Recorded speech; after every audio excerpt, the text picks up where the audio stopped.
Hi, welcome back to Weird Worlds. If you enjoy my content, please consider hitting the like button. It's the only way the YouTube algorithm notices me. Seeking a legendary Mayan treasure, a pilot and a valet uncover a temple guarded by a curse that kills those who dare take the gold. 1. The valet from the jungle I had about outstayed my welcome in Merida, down in the toe of Mexico. For a time, the gilded youth had gone mad over flying. Like all the rich youngsters and sport lovers in the principal towns, clear back to Tijuana, where I had started months before. But as on each previous occasion the local enthusiasm had suddenly evaporated a racial trait, so after a week or two of poor business, I was ready to continue my flight after pesos, down farther into the Latin Americas. Where I would end I didn't know, but Belize I had decided. Over in British Honduras would be my next port o' call, 90 miles across the vegetable ocean of Yucatan. There was only one small sierra to go over, and I'd make the journey in a couple of easy hops. If it hadn't been for this situation, I might not have fallen in so quickly with the little valet's mad scheme. But then again, I'd always been curious about the buried temples of the country, but had never visited any, and the prospect of seeing a ruin unknown to the world at large was irresistible. Discounting the other features of his tale, all in all, I guess I'd have taken him up anyway. He appeared on a fine afternoon for flying, but one entirely lacking in patrons. I saw staggering toward me over my flying field, the only disreputable Indian I had ever observed in those parts, where they're an amazingly clean lot, unlike most of the beggars west and north. He wore a wrecked serape and a shredded sombrero and some tattered rags, and wasn't much bigger than a gnome. When he drew nearer, I saw he wasn't an Indian at all, but what was left of a white man suffering from a complicated and lamentable sunburn. Of course, when you are in odd corners of the world, you can't be entirely upstage with another white man down on his luck. But as I waited and watched this visitor's erratic gait, I resolved he should get only 1 peso from me, together with short shrift. He tottered up, sagged against a wing, and made bleating noises. "I've come," was my interpretation, "about 1,000,000 miles of the worst traveling in the whole world to find you and take you back with me." Just that. Instead of the expected touch, me, I laughed off my surprise. "You must think I like bad traveling, too." Feebly, he flapped a hand against the wing. "It won't be bad going in this. It'll be the prettiest sight you'd want from above. It was on foot I come, but will you hear me out?" "Sure," I humored him, for though his voice was getting stronger, he looked ready to break. "But first take this. Go get yourself a flock of frijoles or tamales, not pulques," I added as an afterthought. "I never drinks," he surprised me again. "And I've just had tiffin, but I've come a long ways, and I'd like to sit down." So I boosted him into the passenger's seat, hopped into the pilot's, and told him to shoot. "My name's Cleaver," he started off. "And though you mightn't think it from these here, I am a valet. And I've been gentleman to some queer birds in my time too, but nothing to what I've been valeting last. A magician he is." "Magician," I echoed politely. "What's his name? Maybe I've seen him perform somewhere." "Impossible, if you'll excuse me. My gent's no music all bloke. He's in private life a real magician." "You mean he's a rich amateur? Does tricks as a hobby?" "Oh, tricks, I am telling you. He's the kind of magician Moses was, as turned walking sticks to snakes. Only my gent's no saint. He's a black magician, a bad 'un." "Well, get on," I snapped at him. "Oh, I know you think I am balmy, but wait."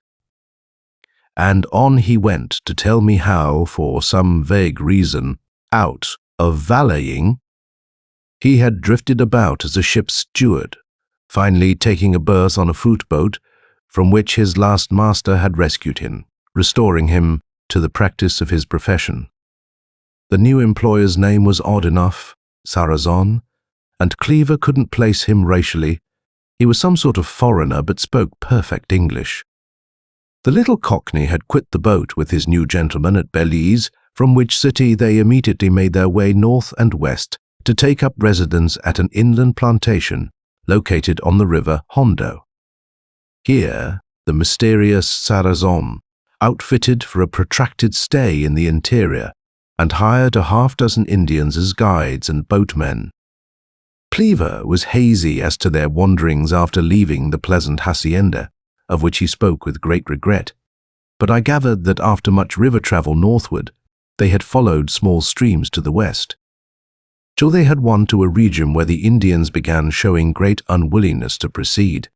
Eventually they were dismissed by Sarazon, who seemed to know where he was by means of an old chart he kept very much to himself. The spot where the two white men were thus left alone with their supplies was marked, he told me, by a sudden widening of the previously almost unnavigable stream, and by a huge bare black sandbar which he described as a perfect landing field for a plane. Their stuff had been put off on the bar, which was separated from the nearer bank only by a shallow ford. Their first camp was on the bar, but Sarazon had plunged directly into the jungle with his map, and, after some search, picked up a faintly defined trail that he told Cleaver had once been a stone causeway. This they cleared with machetes during several days, pushing always farther into the brush. At this point in his narrative, the little man asked for a jerk and lighted it with suppressed excitement. That Sarazon would never say a word about what he was after, he hurried on. So it fair gave me a turn when we comes bingo on the first of the rooms. A big low barracks it was, with a wide stair going nowhere, all hidden under weeds and having the steepest, narrowest steps I ever see. And all habitas was more of 'em. Fine houses and palaces they'd been in their day. Right off he found us a regular suite of rooms up on a terrace like, and one of 'em I cleaned out, where, with what was left of a roof, we had quite a plyee. We spent several days packing our luggage up from the sandbar, and then settled down for what seemed keeps, though the old boy told me the Indians would come back for us before the rains. I wished I had never come. I did, what with the bats and all. It was only too apparent that his memories were painful, as he described how, day after day, they had hacked their way about the ruins. Sarazon, apparently in search of some certain temple. I knew when we found the house with the snakes, it was the one he was after. He was that pleased, and right off we must begin hacking our way inside between a couple of big columns carved with scales, with snake heads on the ground and the tails straight up. All one morning we cut through that door, which was chocked with little roots, no bigger than pencils, and full of scorpions that swarmed at us with their tails straight up, like the snakes beside the door. We finally got through, and there was a big hall, fairish clean, with a closed stone door right opposite us. Sarazon runs to it and turns round laughing, which I'd never seen him do before. "This is the temple of the Boers," he shouts to me, "and behind this door he taps on it. All carved it was, and looked to weigh a ton. He taps on it with his big knife, and then stops. 'Go on outside,' he says, 'and make tea. It's too dusty in here to eat lunch. I'll look around, you won't need to call me.' I went out glad enough, for I'd already a headache, and makes up our tea on the terrace. For, as usual, we'd come up a stair to a sort of second floor. He comes out just as I am ready for him, and can't eat quick enough. Then back we both go into that hole, and blast me if he hadn't got the door open all by himself. There it swings, a foot thick, and the opening full of a yellow tangle like a lot of sponges, more roots, of course, and more scorpions. We cuts away again, and, as the mess clears, I know where my headache had come from, for an awful gas comes out gradual. Worse than the stink of the bats when we cleaned our first rooms. I had to stop, and he made me go out and have more tea. And when I come back, he was inside with his big lantern. And after a bit, I sees what's there. A dusty floor with some broken pots lying about and a litter of bones in a corner. Some big green beads was scattered in the dust. He was stooped down by his lamp, looking at a big bright plate with a silly round face in the middle of it, and what knots around the edge. "Well, sir, I've lived in some great houses in my time, and I knows a gold dinner service when I sees it." And solid gold it was, as anyone could have seen. My head was still going round, and when I see that it fair spun off. I had been that simple, what with the bats and bugs, and living like a bloomin' gypsy and all, I'd given up guessing what we was after. Now I realized it was loot, and that we'd found it. But I didn't see any more plates, and at first I didn't see what else there was. Then I made out that what I'd taken to be a back wall of largish bricks was really stacked bullion. Yellow ingots. Sir, if I drops dead half to the ceiling, and all raw gold as I could see with one eye, I goes over to them, and after standing like a stick for a bit, I reaches up to get one off the top. When Ole Sarazon looks up, "Don't touch!" he yells. "I just wanted to have a closer look," I says, a bit stiff, for I thought, as we found the stuff together, he'd have to do the right thing by me, even though I was only his man. "If you touch that gold, you die," he says, cold as ice. "This is what I am after, this only." And he taps the big plate. "What do you mean with your dying?" I asks, for I didn't need no threats to know my place, if he was going to be nasty. "Oh, I won't kill you for it," he says, "but there is death in the stuff itself. Make no mistake, those who put it there had a way to protect it." "How about that, then?" I asks, pointing to the plate in his hands. His face changed till I went cold all over. "This," he says, "is the breastplate of a high priest, and I've a certain right to it. It is all that we shall touch." Then he weighs me out, and tells me to go back to camp and start supper, and I leaves him there. That night I finally asked him if he really don't mean to take that gold, and he tells me he's already forgotten it, and for me to do the same. Meant it, too. Well, I couldn't forget it, as you wouldn't, neither. And after a few days I put it to him straight, that since he had no use for the gold, how abacked me having a bit of it. Not all, perhaps, but enough to give me a little something for my age. It was no use, and that's why I am here. There was a cool million or more in English pounds waiting there to be taken away. It belongs to me as well as anybody. I was one of the two what found it, and since he won't have it, it's mine. But it's got to be taken out, and the air route is the only safe way we can sail down there, take a load, bring it up north, and hide it somewheres, safe till we've moved it all. Then sell a bit for capital to ship the lot out of this bleedin' country to the States where we can have protection. It sounds like a large order all round, I remarked, after a breathless silence. Strangely enough, I never doubted his fantastic yarn for a moment, or questioned the fact of the gold. I was already addressed heart and soul to the adventure. But how did you get here, and why pick on me, I wanted to know. Once I'd made up my mind to have the loot in spite of Sarazon, and after thinking up 100 plans, I suddenly got the idea of flying it out. It's the only way it could be done without the natives knowing. Old Sarazon had got the habit of disappearing for days at a time, and I decided to start off soon as he left again. That'd give me several days, and after he'd get back, he'd be expecting me to turn up for several more. Then, if he starts down the river again by himself, thinking something has happened to me, so much the better, he'll never guess I'm coming back to the temple. He'll think the secret's safe, and so it will be. With us, we can take our sweet time. There may be more gold to back the place even. If what you saw is only still there, it'll be enough, I grinned. But what will Sarazon do if he's still there? Or Rather, what do? We holds him up with a pistol. He's got a gun, the only one we had between us, but it's only a light rifle for game. He don't lug it aback, though he'd always hide it from me.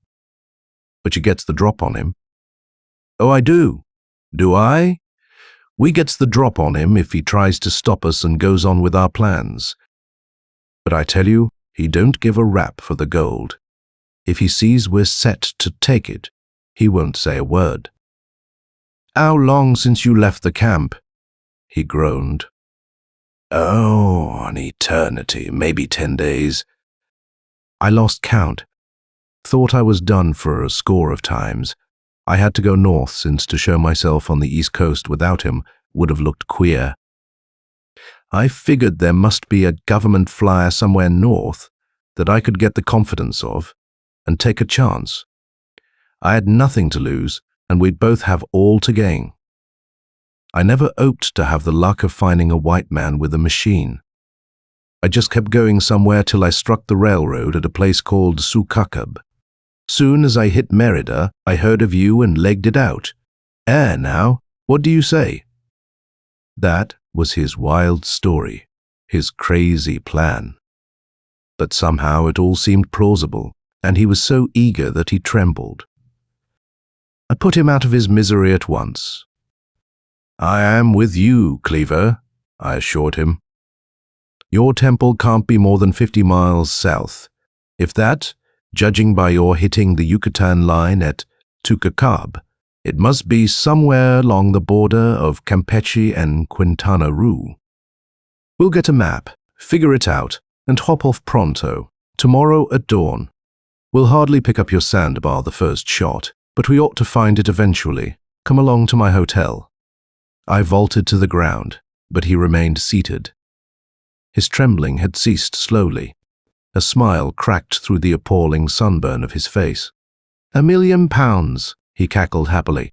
Oh my eye! And standing up, he fell out into my astonished arms. 2. The city that forgot. Time Cleaver was almost jerking himself out of the safety straps, jabbing the air with one hand and punching out his eyes with my binoculars held in the other. I knew what it meant. At last, he had spotted his sandbar.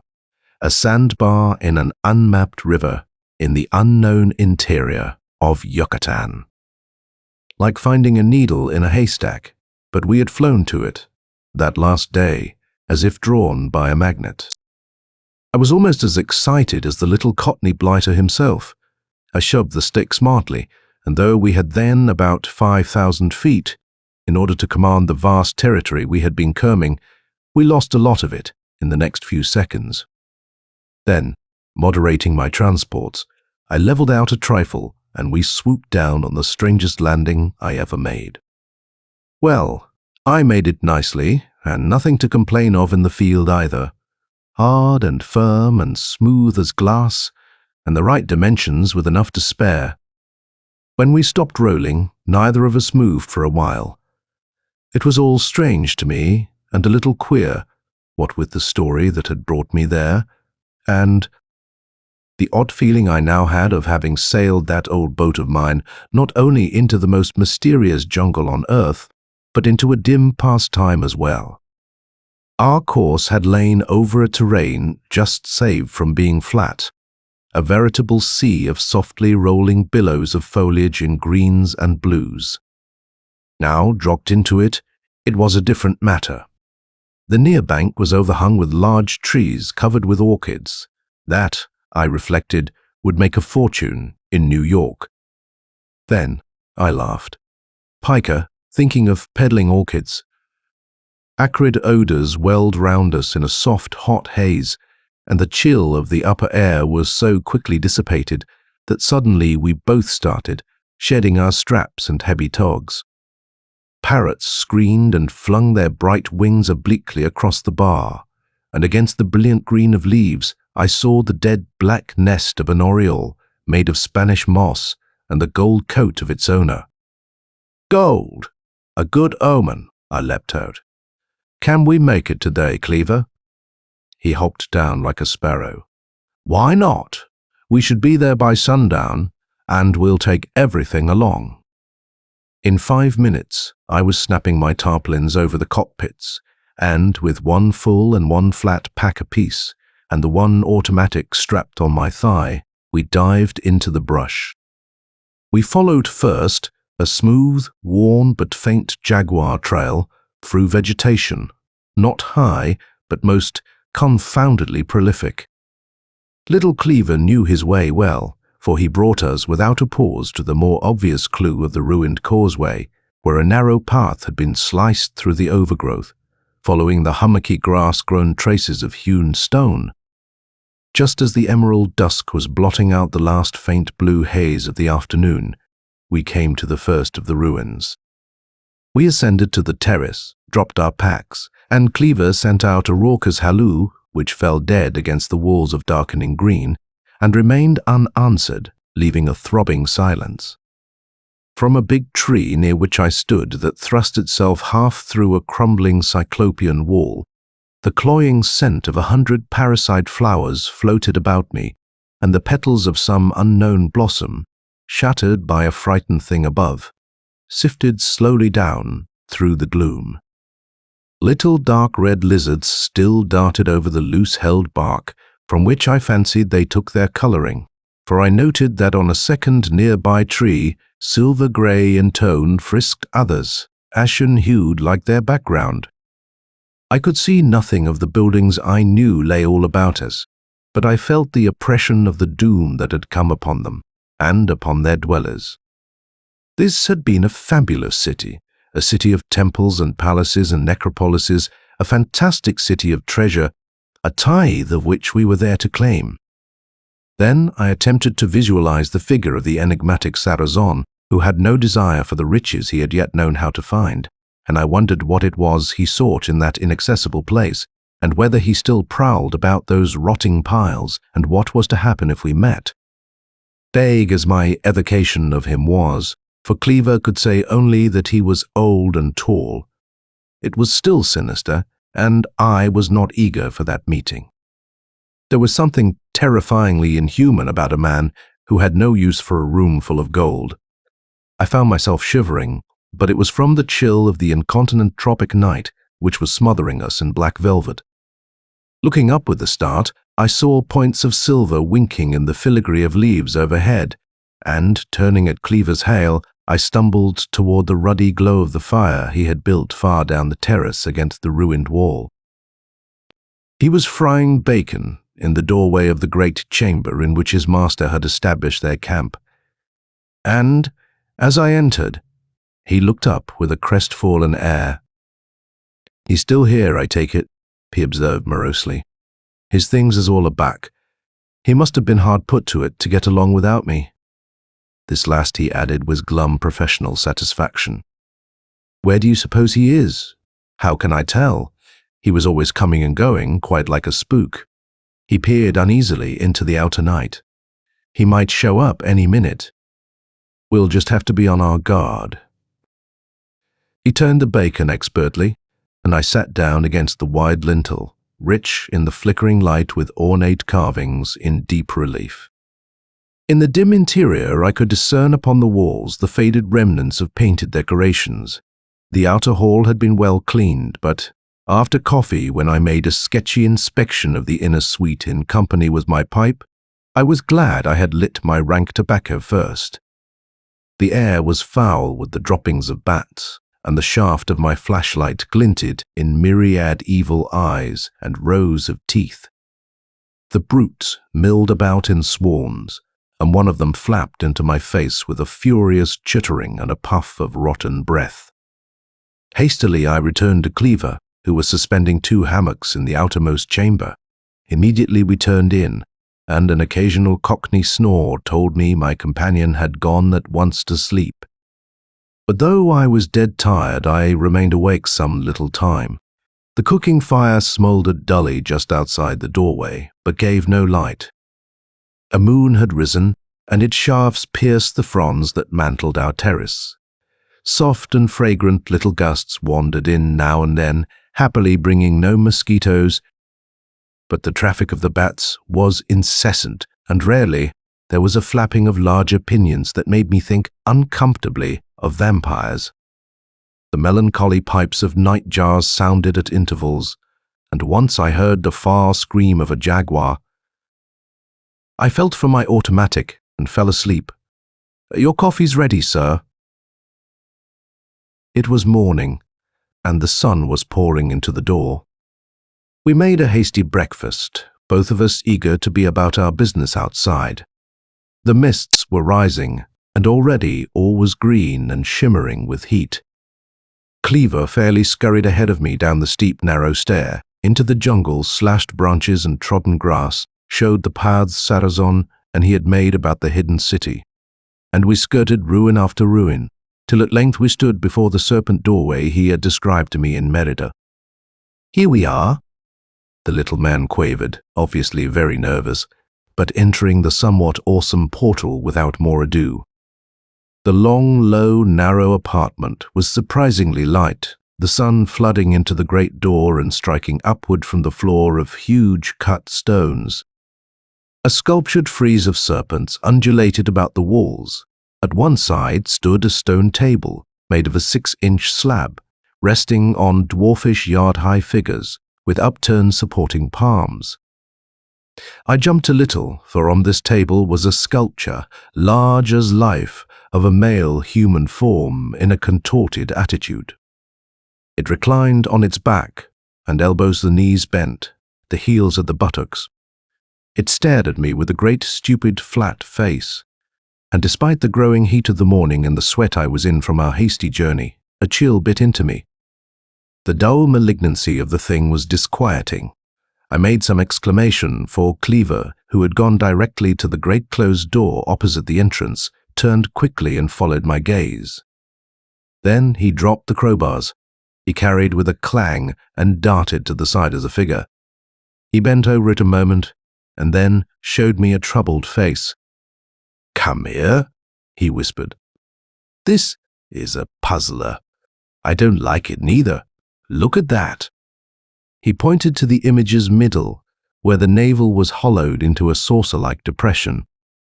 I saw nothing but the grime of centuries, and said so. "How barked this?" He flicked a pinch of dust and sniffed his fingers. "That's ashes. Copal ashes, as they used for incense. This 'ere is Chac-Mool, and they burned it on him as a way of worship." "Marvelous," I said. "To think those ashes have lain there for 1,000 years. That's just what I don't like. Once or twice before when I've come here thinking aback the gold, I'd smelt these strong, and they look fresh somehow. I've never caught the mot, but you might say they was a bit warm. Now, for instance, see for yourself." I sifted a little of the silt through my fingers. It was certainly not cool. "Don't you smell something?" I did, and the faint scent was giving me a headache. "Sarazan told me," Cleaver went on uneasily, "that the Indians used to believe Chac-Mool came alive at night. That's all right, but I don't like him having fresh incense on his belly. It looks like something else was alive around here besides him." His slurred speech, as usual, betrayed his excitement. "How about Sarazon himself? Maybe he burns it to the old gods. You say he believes in all that sort of thing?" "Perhaps, but there were times he wasn't out of my sight, and after I'd come here and there'd be the smell in the air. I spoke of it to him, and he said it was the old copal getting stirred up by the winds." "Well, it's odd enough, but how about tackling that door?" I suggested impatiently. "Righto," he agreed instantly, and we started to work. We started and we worked, and we both got headaches, the sort I used to get from dynamite fumes, and we drank quarts of coffee to fight the headaches.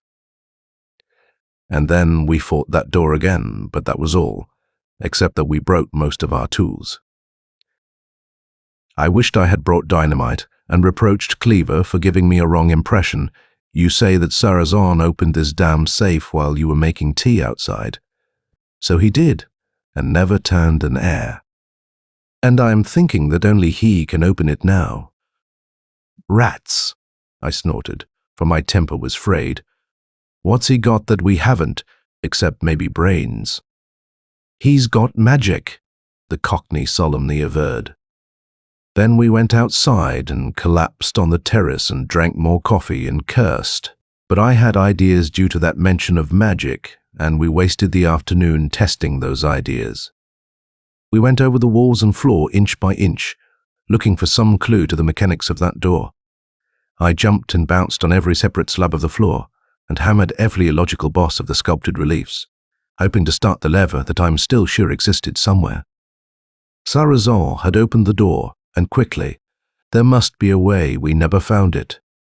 The violet dusk crept into the chamber, and finally drove us forth. As we went out through the debris of roots still clinging to the door, a lot of big, flat, crab-like spiders were beginning to waken for the night, and their bright, pinpoint eyes glittered in the gloom.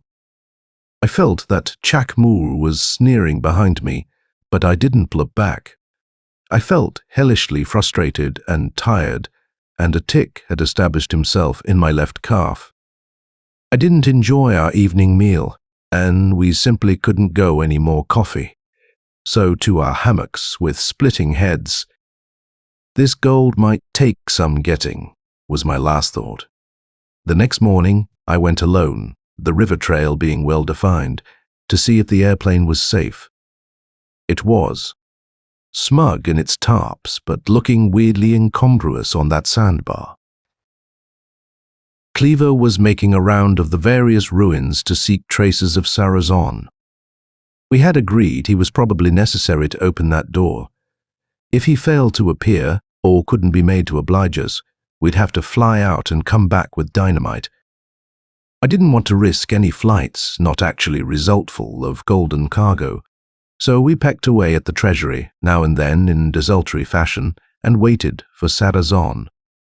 There was a natural well, or cenote, against one ruined temple, similar to smaller ones I'd seen in Merida. And I bathed with delight in its crystal clear, cold waters. They looked stagnant and roiled, but it was only the perfumed pollen from the thousands of orchids and lilies that smothered the large trees overhanging the pool. Cleaver refused to join me in these revels, insisting that horrible monsters lurked in the dark depths. I never saw anything worse than a snake, with large mottles of green and yellow and chocolate. The real monsters, it seemed to me, were all outside the water. For there were the big armored ants, whose sting could produce fever and death, the giant red scorpions, the hideous spiders, and more formidable than all, a ghastly, unclassified beetle, 2 inches long at his worst, with a poisonous proboscis. The first one that punctured me, I slew, and as there was no irritation, I forgot my wound for 24 hours. Then it began to suppurate, and I was glad of our medicine kit. Fortunately, these creatures prefaced their attack with a booming noise and could thus be detected in time. I saw in them a horrible resemblance to a certain long-nosed god sculptured everywhere about the ruins, whose nose was like an elephant's trunk. His appalling visage was set on every side, with its grinning, jagged teeth, and eyes of rounded stones tenoned in but often fallen from their hollow sockets. The beaked beetles seemed made in his very image, loosed upon us to drive us from his dusty houses, and under that bright sun I had often to shake off a thrill of superstitious dread. So it was, I preferred the pool, which I reached by a steep, grassy slope that had once been a stair. I came to suspect in that pool not monsters but catfish, and having brought tackle, I set about catching some one afternoon. The depths were filled with snags, and I detached several rotted branches. This began to bore me, and I dozed for a while to awake at the boom of a warrior beetle. I killed him, and found my hook engaged. At length I landed a mass of decayed twigs and leaves, tangled about a small, thin-walled skull, unmistakably a girl's. The delicate sutures were almost separate, and the tiny, perfect teeth showed she had died somewhere in her teens. I lost myself in pity and conjecture over that frail tenement of secrets before restoring it gently to the waters, but I fished no more. Days passed, and I grew to feel at home in that bright-colored world of showy flowers and vines and brilliant-hued birds. We wandered about almost always together, for Cleaver didn't want to meet Sarazon alone. Anyway, I had the automatic, and we had determined to get the drop on our man at the moment of encounter. And thus it finally befell. 3. Sarazon. We had supped the fateful night, and were in our hammocks, sleepily chatting. Cleaver grew silent, and I lay listening to the insect choir, and waiting for a jaguar's howl to break the monotony. Suddenly, there was a dull and heavy detonation somewhere in the bowels of the ruin. I tumbled out in my impeding blankets and to my feet. Cleaver ran to my side, draped, I saw, by my flash. In his bedding, a falling wall, I whispered. Maybe, but put out that light, White. In darkness we shivered. I kept my straining eyes on the faintly discernible purple square of the entrance. Minutes passed, and I looked round for the Cockney, but saw nothing. Puzzled, I reached out, for I knew he had not moved away from me, and touched him. He jerked, and the pale mask of his face veered to mine. He had been turned toward the inner door, and in that moment I turned too, and so remained. For something was moving in the inner chambers, moving on feet. Of course, we inspected those noisome lairs each night, had done so that evening as usual, and knew there was nothing there but the bats. Yet thence proceeded beyond a doubt the noise, and a little later the light. It flickered palely, a gleam against one polished jamb of the far door of the room beyond ours, and waxed jerkily brighter. Cleaver clutched at me, but I shook him aside. To be candid, I was relieved. This light had a human origin. Anyhow, the noise, therefore, didn't mean that Chac-Mool was walking about. "It's Sarazon," hissed Cleaver. "It can't be nothing else." The light was suddenly brighter. It flooded that far door, became a dazzling disk, and over it swam a face. "It's him!" There were relief and apprehension in Cleaver's whisper, but I tapped him for silence and, dropping my blankets, stole quickly to the inner door.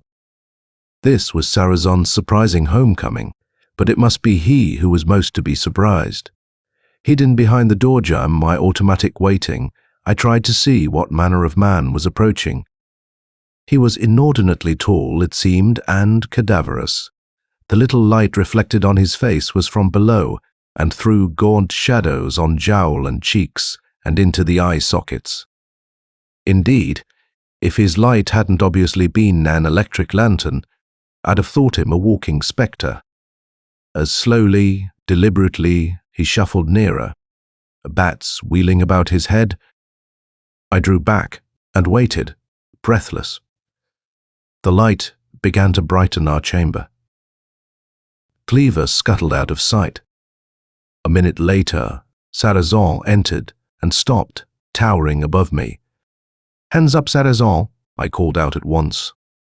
With another man, I should have stayed where I was, but from all I'd heard, I rather expected the reputed wizard to vanish.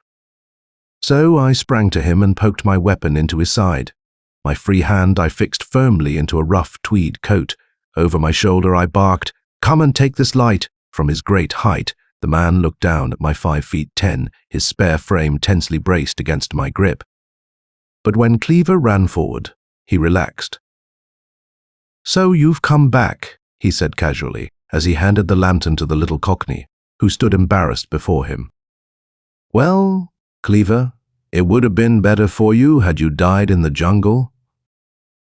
I am really sorry you didn't. We don't mean you." "No harm, sir," Cleaver said humbly. "All we want is the gold, and you don't want that." You were told enough to forget that if you were to take it, we should all of us leave our bones here. Sit down, Sarrazin, I put in.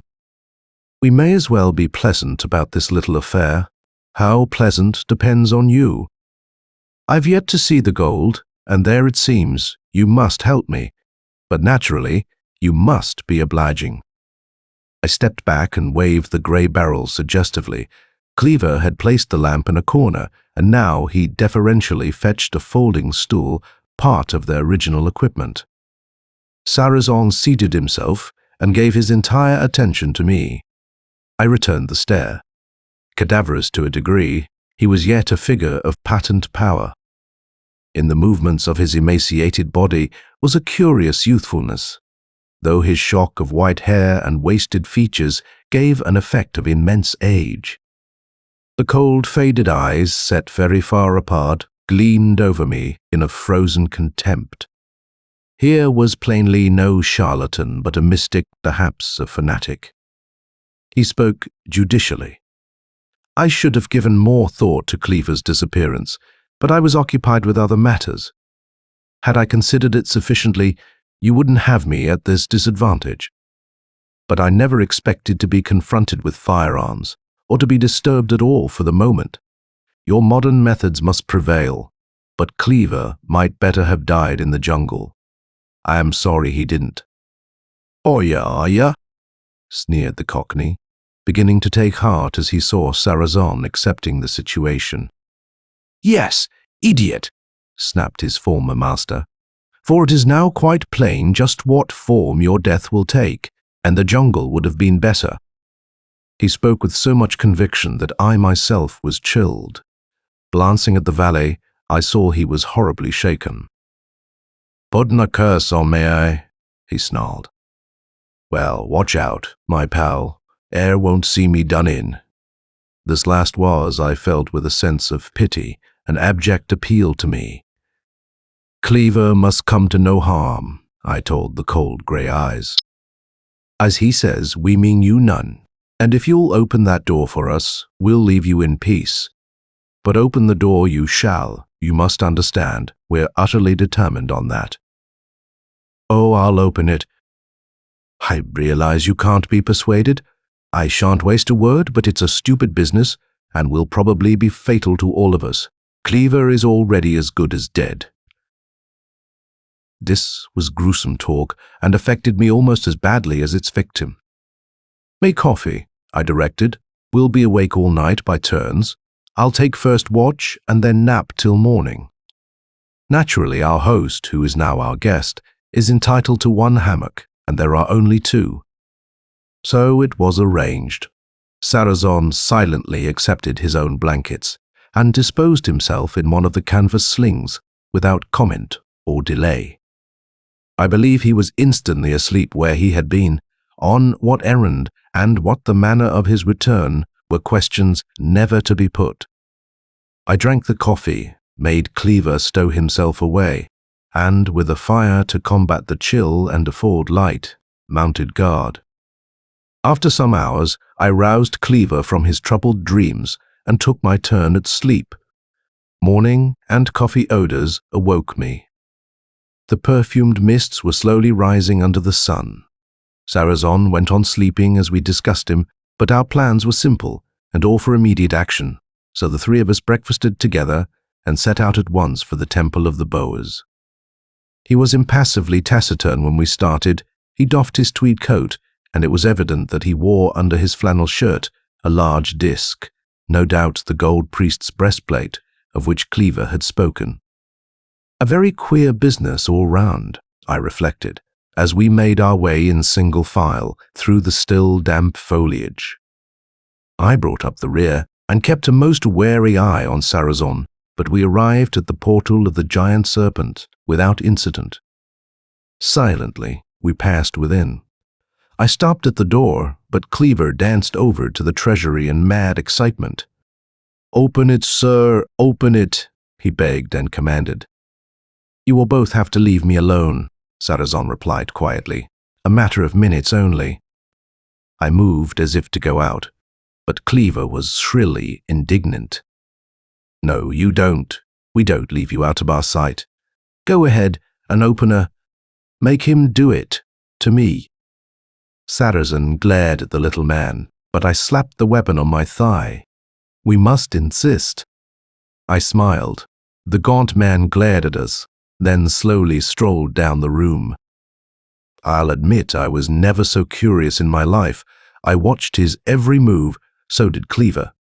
We had put in a lot of heartbreaking work on the puzzle of that door, and aside from getting at the gold, were keen to learn its secret. Sarrazin turned, paced slowly back, and thus went to and fro. Our silly heads wagged after him. After a little of this, he raised his arms and began chanting, but so softly that I could scarcely hear. Very slowly, pausing often in his stride but always chanting, he approached Chac-Mool. Then suddenly he stopped before the figure and cried out with startling loudness. Our eyes glued to his broad back. We waited breathless. Straightening up, he turned to us, and his long right arm shot out. We swung round, gasped. The great door stood open, and beyond, the shadows waited.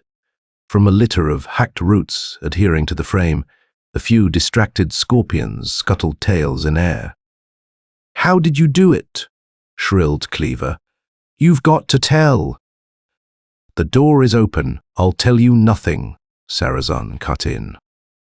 I was piqued at the ease with which he solved what had so baffled us, and at his cleverness in fixing our attention on his abracadabra so that we shouldn't see just when the door opened.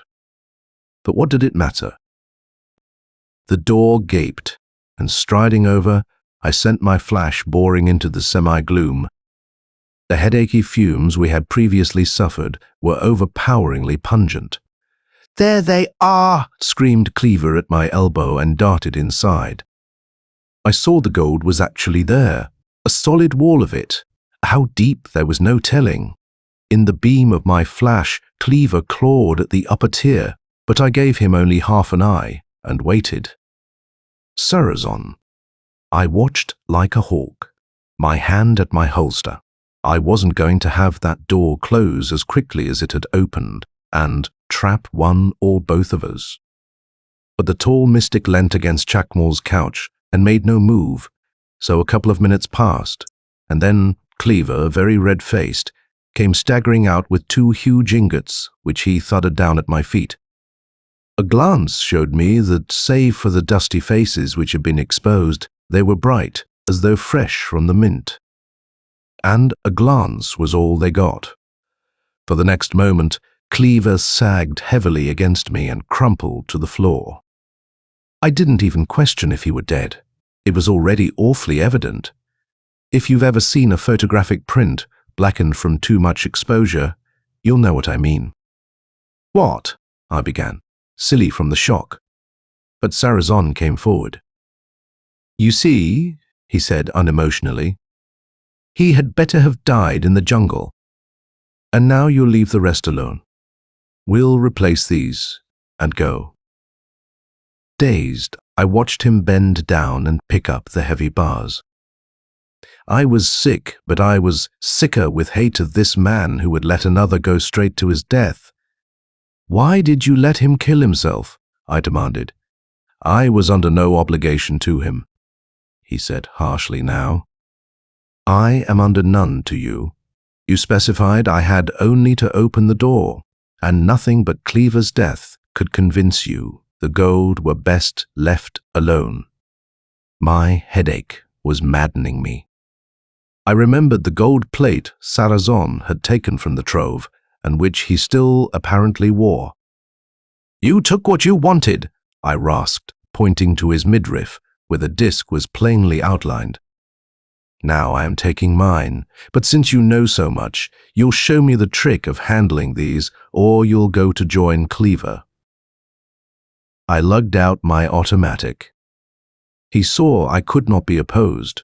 "They're harmless," he said, "once they're taken out, but he who moves them first, any of them, well, look at Cleaver." I had looked once at Cleaver. That was enough. Sarrazin went on. This city, this gold was known to a Spanish explorer 200 years ago. I possess his map. He learned these things. Thus I know them. Are you convinced? Why didn't the Spaniard take the gold? He sought other things, as I do, Sarazón replied. Besides, there were still priests of the old cults about the ruins in those days. Well, I told him, since these 2 bars you have are denatured, I'll trouble you for them. As for the rest, I am convinced, and I'll leave you to your ruins. I seized one of the bars, not without qualms, for I couldn't tell how much of truth Sarazón had uttered. He surrendered it without a word.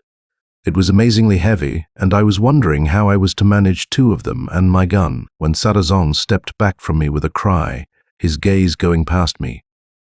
I spun round but kept him covered, for this might be the old dodge of look out behind. There in the doorway, with the sun behind him, around him, radiating from him in 1,000 prismatic rays, stood an Indian. But such an Indian. He was superb and awesome. A headdress, tier over tier, of jeweled feathers, filled the upper doorway. Under it was a face of wrinkles and blazing ancient eyes and foot-long gold mustachios.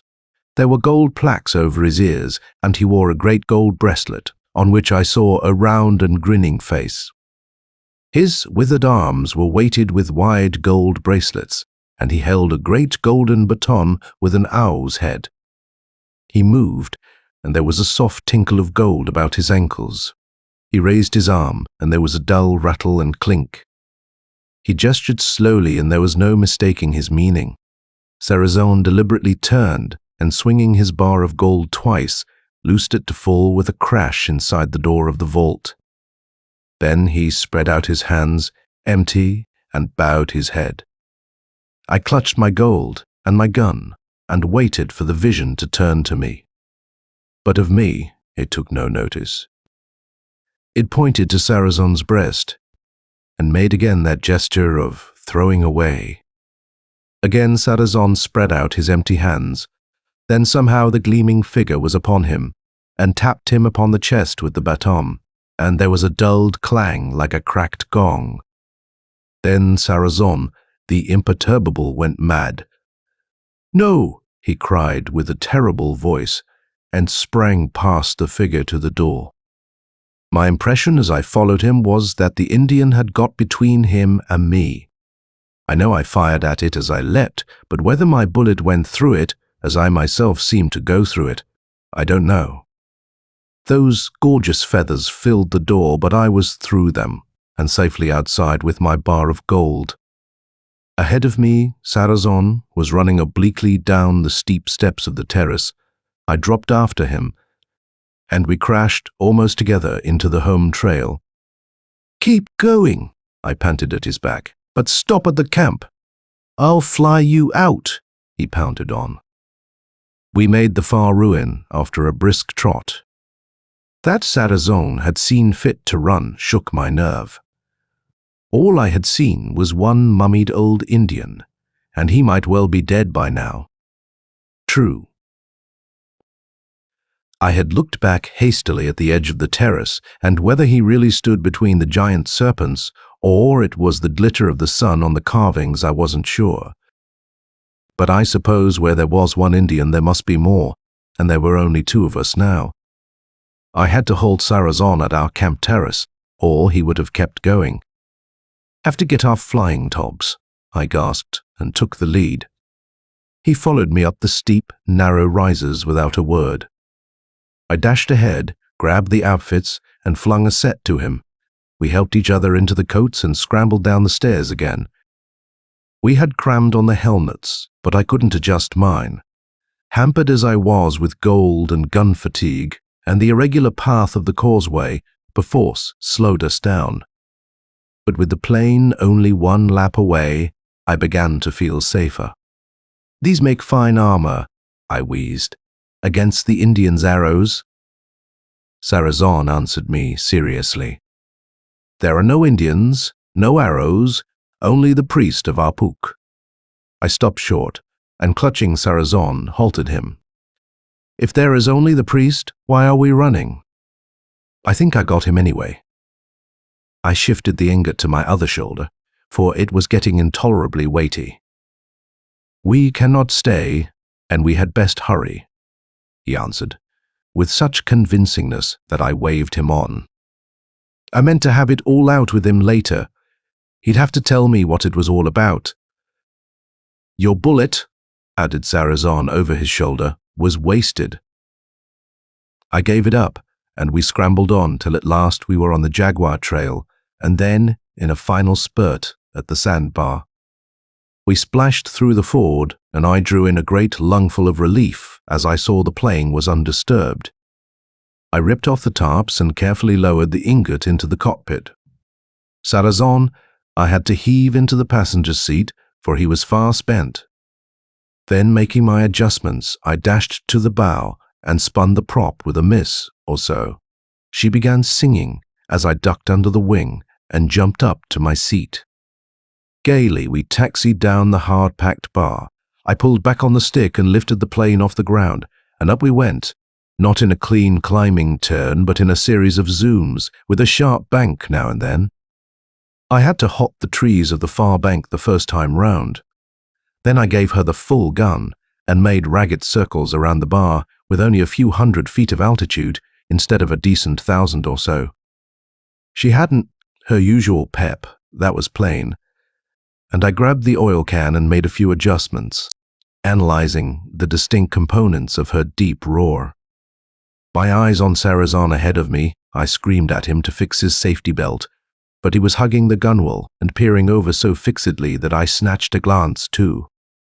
There below us, at the edge of the Jaguar trail, stood the priest of Apuk, dazzling in the sun against the dark greenery. He was looking up at us with arms outstretched. I grinned down at the tiny, helpless creature leveled off, and then flew level, fairly level you might say, for at once she began missing and my grin was wiped off. She bucked along, losing headway, and it was then that Sarazon sprang to his feet and threw out his arms in a wild gesture back toward the figure far down behind us.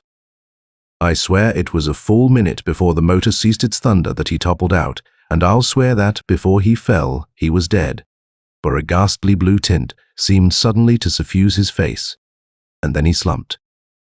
We were over the jungle as it happened, and he vanished into the green like a diver into the sea. Then, as I gaped down, the motor went dead. Frantically, though, I worked before she lost headway. There was nothing for it but to get back to the bar, if I was lucky enough not to lose control entirely. So I dived like a vulture on its prey, till the wires howled in a mad crescendo. Then I checked sharply, took one dizzy bank round toward the bar, and swooped along with only a foot or two of altitude to try for a landing. Just clearing the big trees again, I made it a little bumpy and lurched down along the bar to a full stop right before the priest of Alpuch. His arms were lowered now, and somehow I was glad of it.